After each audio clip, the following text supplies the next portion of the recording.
फाटल जल्दी निकालो।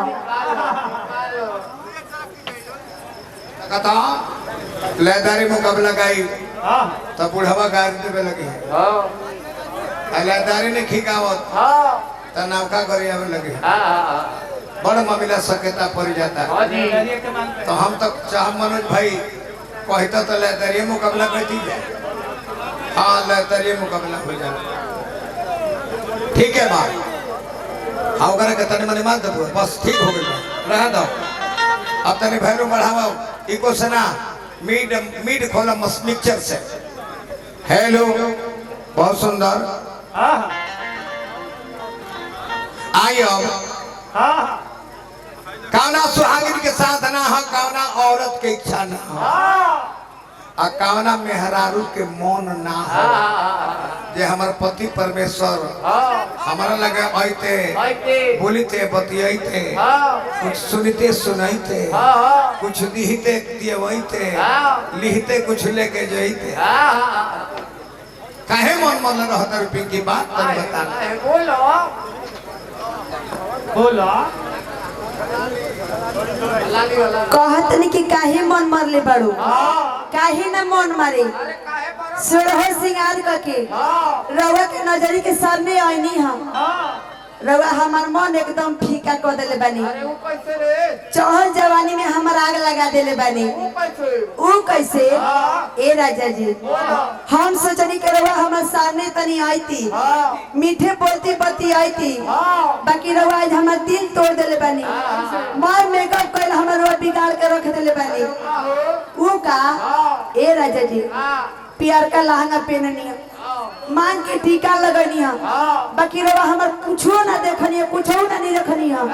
हमार गार जवन लिपस्टिक रहला अमूरी से बोर के और वो टीका कर ले बनी ए राजा जी मैं मनवे हमर एकदम थोड़ कर देले बनी। रवा हमर सिंगार एकदम तनक्यो ना नहीं रखनी चढ़ली जवानी में हमार आग लगा के धो देले बनी ए राजा जी।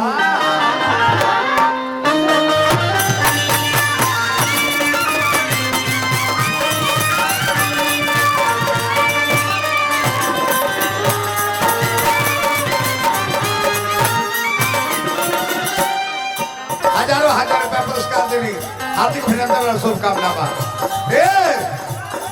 सैया काय है ओ फलानी हमर ठीका ओरे सैया काय है ओ फलानी हमर ठीका ओरे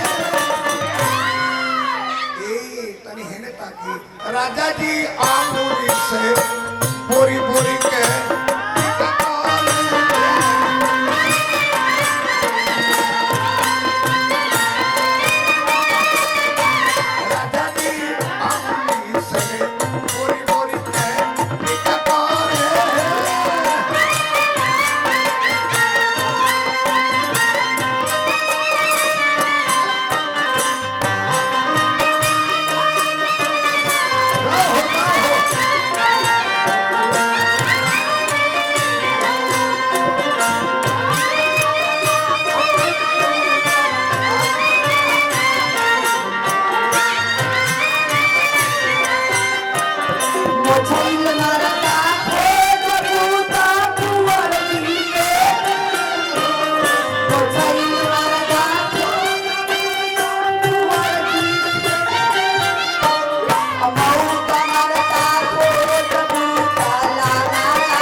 जल्दी निकालो।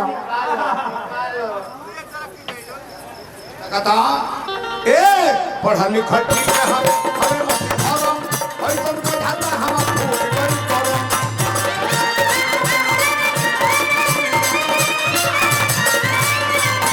लिखा ठीक है हमें मत भरम ऐसन को ढाला हम कोई करम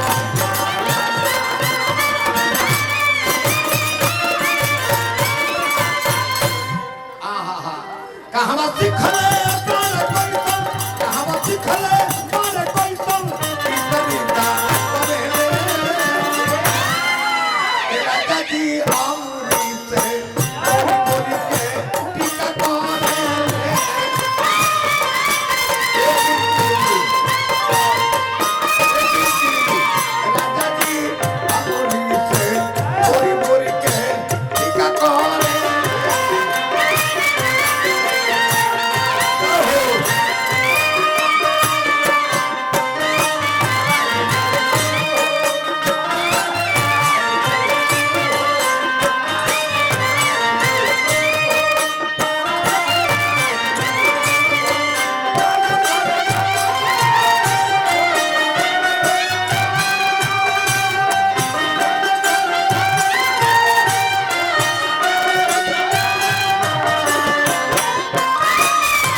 कृपया कम करी सब जितने गाना के भी भाव दर्शाव चली जा।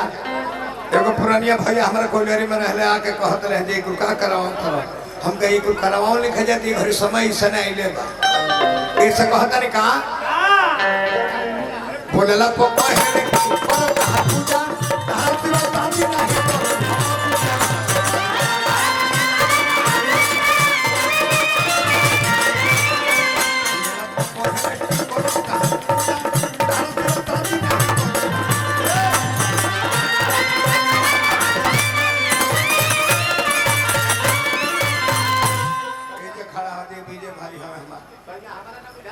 तसैया हमरा सब जाता कौन तरीका करेले तेरा दादी आंगुरी से पूरी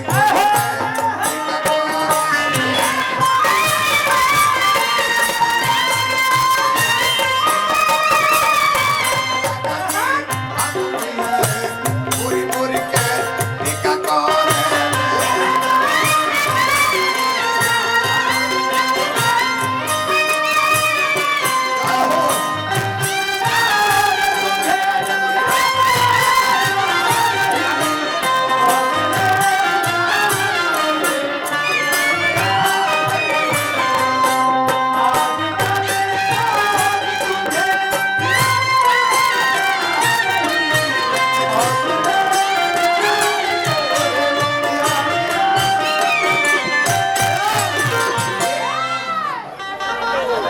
काजी ना जाने कौन छुपा बिना से घर के ना घाट के हम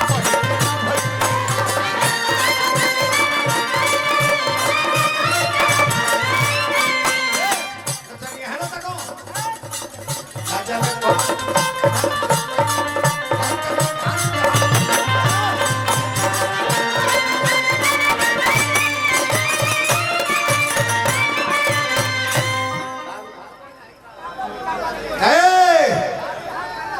रे सरवा